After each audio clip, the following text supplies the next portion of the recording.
নতুন নির্বাচিত সরকার, নতুন সংসদ অধিবেশন। সেই নতুন সংসদ অধিবেশনের ১ মাস পূর্ণ হয়েছে। এই প্রথম ১ মাসের সংসদ অধিবেশন ছিল অনেকটা গুরুত্বপূর্ণ, অনেকটা আকাঙ্ক্ষার, অনেকটা প্রতীক্ষার। এর কারণটাও দর্শক শ্রোতা আমরা জানি।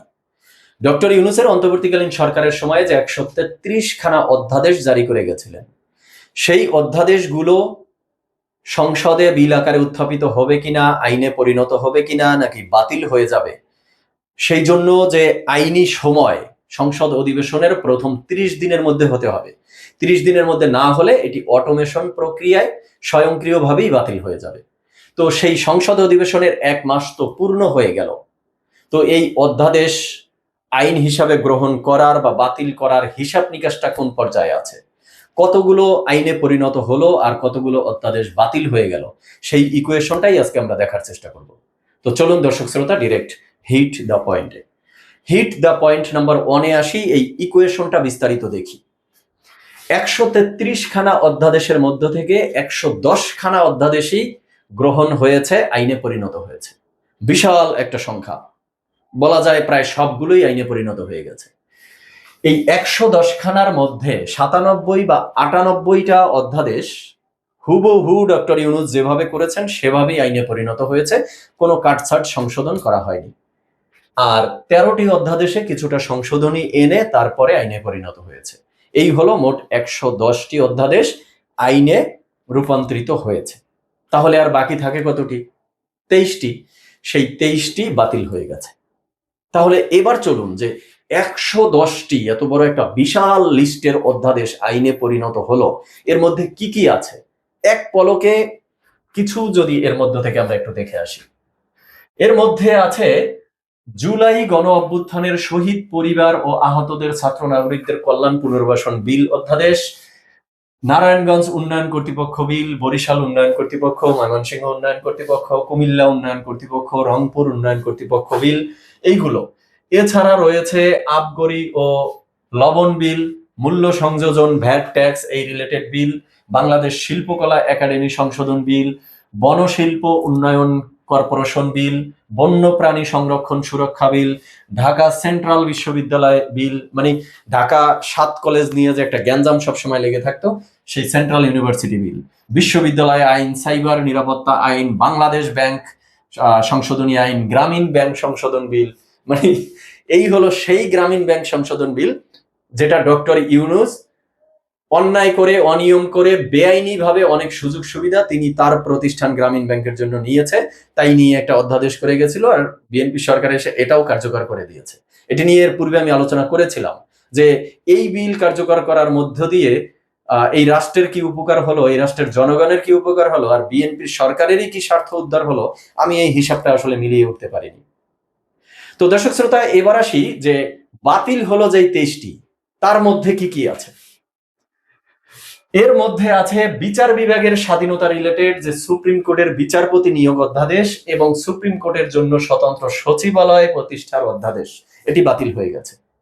বাতিল হয়ে গেছে জাতীয় মানবাধিকার কমিশন সংক্রান্ত অধ্যাদেশ, গণভোট অধ্যাদেশ বাতিল হয়ে গেছে, গুম প্রতিরোধ ও প্রতিকার অধ্যাদেশ বাতিল হয়েছে, দুর্নীতি দমন কমিশন অধ্যাদেশ বাতিল হয়েছে।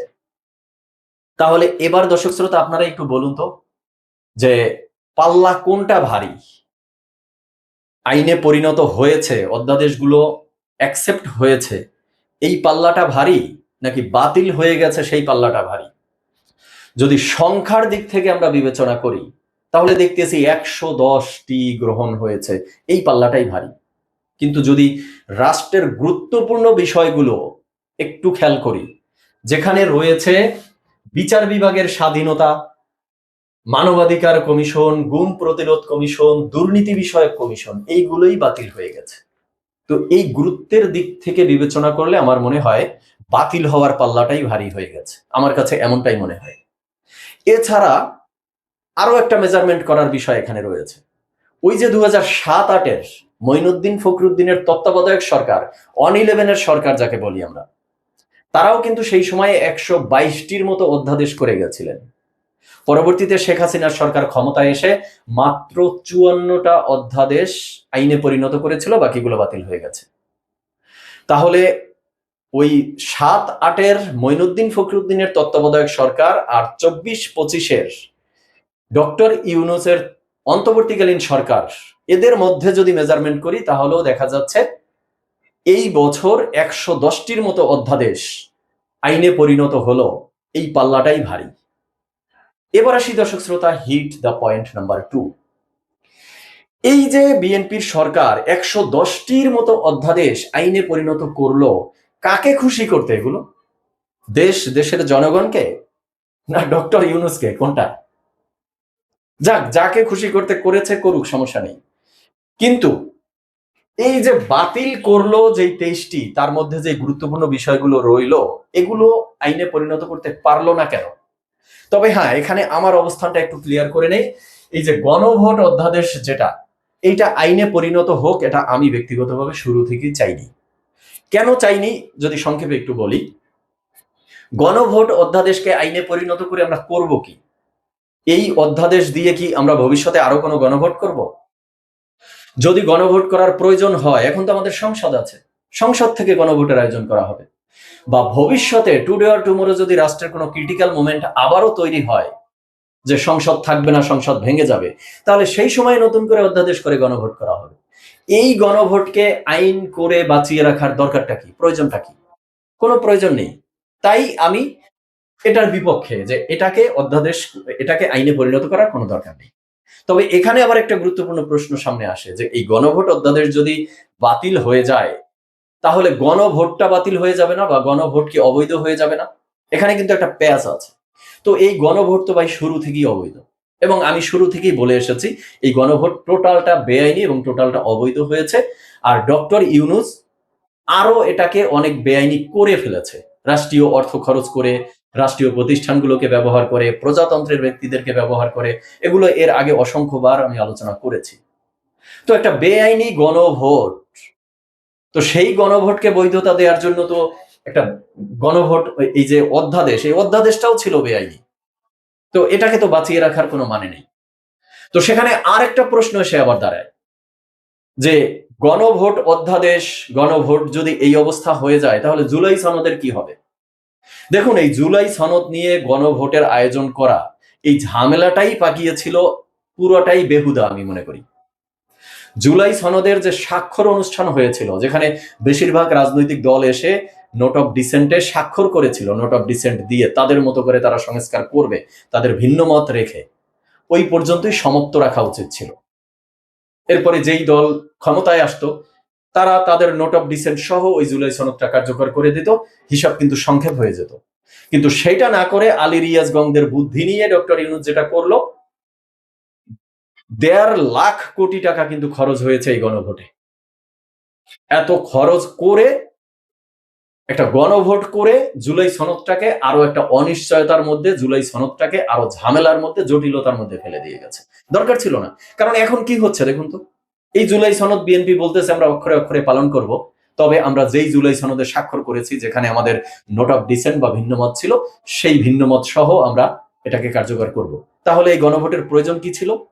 এত এত টাকা খরচ করার কি দরকার ছিল? কোনো মানে ছিল? কোনো মানে ছিল না। এবার আসি বাকি যে বিচার বিভাগের স্বাধীনতা রিলেটেড অধ্যাদেশ, এটি নিয়ে পূর্বে আমি আলোচনা করেছিলাম, যে এটা বিএনপি বাতিল করলো কেন?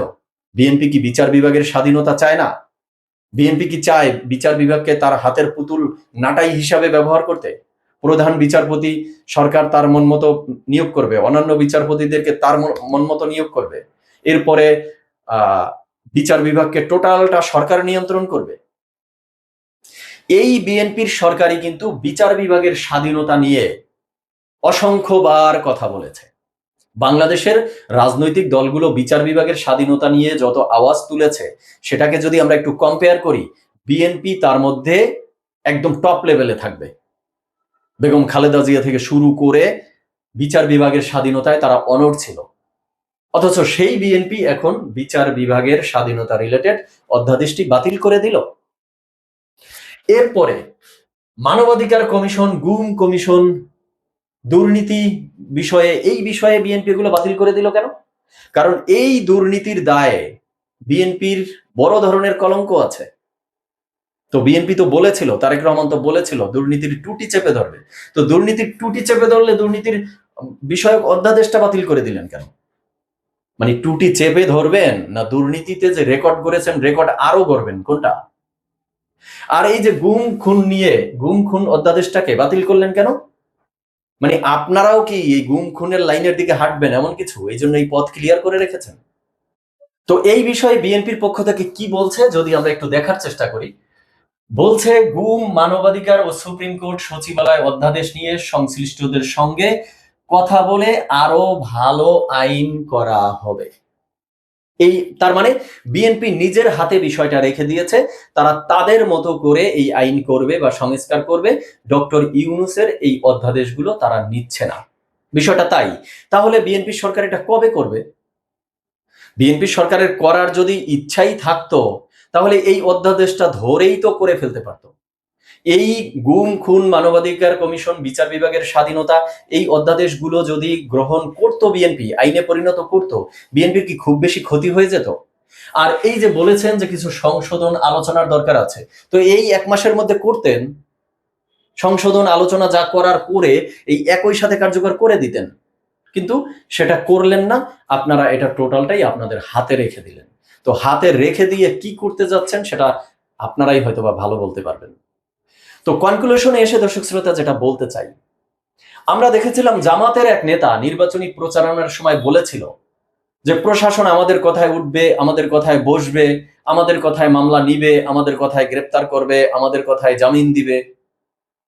তো ভেবেছিলাম যে জামাতের মতো একটা দল ক্ষমতায় আসলে মনে হয় বিচার বিভাগের স্বাধীনতা আমরা পাবো না, কিন্তু এখন দেখতেছি বিএনপির মতো একটা দল ক্ষমতায় আসার পরেও বিচার বিভাগের স্বাধীনতা নিয়ে তারা অধ্যাদেশটি বাতিল করে দিয়েছে।